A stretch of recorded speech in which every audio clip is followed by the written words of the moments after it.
Maturity کی 10 علامات۔ آپ نیند کو راتوں میں کھونے پر ترجیح دینے لگتے ہیں۔ آپ چھوٹی چھوٹی باتوں پر حد سے زیادہ پرجوش نہیں ہوتے۔ آپ دوسروں کو جلد اور آسانی سے معاف کرنے لگتے ہیں۔ آپ زیادہ اوپن مائنڈڈ بن جاتے ہیں۔ دوسروں کے مخالف نظریات اور تصورات کا احترام کرنے لگتے ہیں۔ آپ دوسروں کو تعلقات اور محبت کے رشتے نبھانے کے لیے مجبور نہیں کرتے۔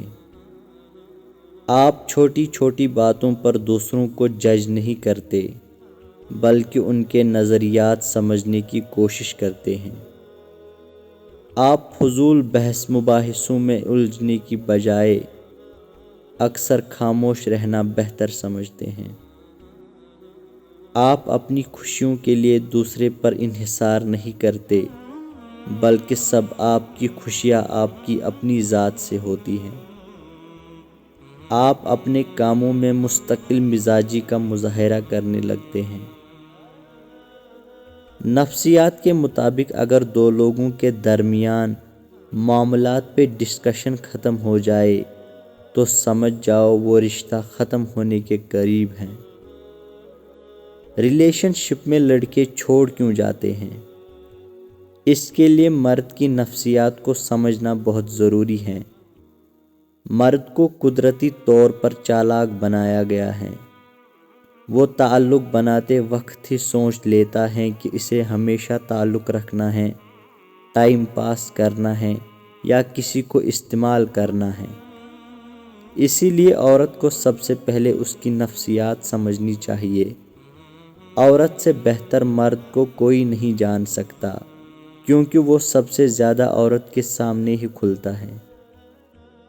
ہر چھوٹی چھوٹی باتوں پہ ناراض ہونا آپ کی ذات کی کشش ختم کر دیتا ہے۔ جو ہر چھوٹی بات پہ خفا ہو جاتے ہیں، لوگ ان کی ذات سے بیزار ہونے لگتے ہیں، اور اگر دیر تک یہ سب چلتا رہے تو دوسرے ان کو منانا بھی چھوڑ دیتے ہیں۔ ایک تحقیق کے مطابق عاشق انسان میں اتنا زیادہ ڈوپامائن ہارمون خارج ہوتا ہے کہ اس کا فرنٹ برین کام کرنا چھوڑ دیتا ہے۔ آپ اسے سمجھنے کے لیے دنیا جہاں کی مثالیں دے، اس کی سمجھ میں کچھ نہیں آتا۔ نفسیات کے مطابق اگر آپ کسی انسان کو اپنے ذہن سے نہیں نکال پا رہے تو اس کا مطلب ہے کہ آپ بھی اس شخص کے ذہن میں موجود ہیں۔ اکثر لوگوں کی زندگی خود سے جھوٹ بولنے میں گزر جاتی ہے، جیسے کہ وہ آئے گا، وہ روئے گا، بہت پچھتائے گا، معافیا مانگے گا، مگر وہ کبھی نہیں آتا، نہ ہی روتا ہے، پچھتاتا ہے۔ پھر معافیا مانگنا تو بہت دور کی بات ہے۔ اس حقیقت کو جتنا جلدی تسلیم کر کے آگے بڑھے اتنا ہی آپ کے لیے بہتر ہے۔ لوگ بڑے عجیب ہیں۔ آپ کسی کو 99 جگہوں پہ سپورٹ کرتے ہیں، مگر ایک جگہ پہ کوئی غلطی کر دے تو وہ بندہ وہی ایک غلطی یاد رکھتا ہے۔ جب انسان بہت وقت سے کسی کے ساتھ رہ رہا ہوتا ہے تو دونوں کا دماغی تعلق اتنا مضبوط ہو جاتا ہے کہ کبھی کبھی دونوں ایک ہی وقت میں ایک ہی بات کر دیتے ہیں۔ کیا آپ کے ساتھ کبھی ایسا ہوا ہے؟ ضروری نہیں کہ ہر مرد ہی بے وفا ہو۔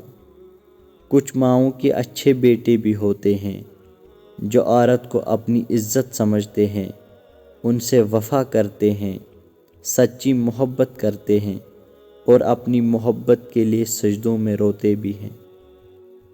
نفسیات کہتی ہیں، غصہ ایک نفسیاتی بیماری ہے۔ زندگی میں خوش رہنے کے لیے ضروری ہے کہ آپ غصے پر قابو کرنا جانتے ہو۔ نفسیات کے مطابق میسنجر پر مزاج اور جذبات کا زیادہ اظہار کرنے والے لوگوں کو آپ اصل زندگی میں ملے تو وہ اکثر شرمیلے ہوتے ہیں۔ ایک دوسرے کا ساتھ دینے کے لیے آپ کو کسی مشکل ترین فلسفے کی نہیں بلکہ خوبصورت احساس کی ضرورت ہوتی ہے۔ سب سے زیادہ دکھ انسان کو تب ہوتا ہے جب کوئی اس کے خلوص اور محبت بھرے جذبات کی ناقدری کرتا ہے۔ ہم محبت ختم نہیں کرنا چاہتے ہیں، نہ اس شخص سے ہم دور ہونا چاہتے ہیں، بلکہ ہم اس لیے رابطہ ختم کر دیتے ہیں کیونکہ ہم توجہ کی بھیک مانگ مانگ کر تھک جاتے ہیں۔